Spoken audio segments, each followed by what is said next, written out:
देखें इस वक्त गाड़ियाँ जो है फंस रही हैं यहाँ पर और काफ़ी लोग यहाँ पर फंसे हुए हैं।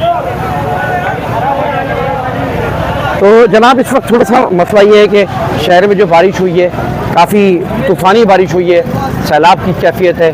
अल्लाह ताला से दुआ करें अल्लाह ताला इस आफत से निजात अता फरमाए। अभी भी तो कई गाड़ियाँ यहाँ फंसी हैं, एक फैमिली की गाड़ी फंसी हुई है, इसको निकालने की नौजवान कोशिश कर रहे हैं। नौजवानों से अपील है, पब्लिक से अपील है, बाहर आएँ और लोगों के साथ मदद करें। लोगों को मदद की ज़रूरत है इस वक्त। आए तंजीमें आए, मुख्तलिफ ऑर्गेनाइजेशन बाहर निकले, गवर्नमेंट बाहर निकले, इदारे बाहर निकले और पब्लिक बाहर निकले, ताकि ये कि लोगों की मदद कर सकें। देखिए मदद इस वक्त कर रहे हैं लड़के नौजवान कर रहे हैं मदद, तो लोग मसाइल से निकल सकते हैं। तो इसलिए कई गाड़ियाँ लोग फंसे हैं, भूखे प्यासे फंसे हैं, स्कूल के बच्चे फंसे हुए हैं। तो बस मेरी ये अपील है कि इस वक्त लोग बाहर निकले और मदद करें।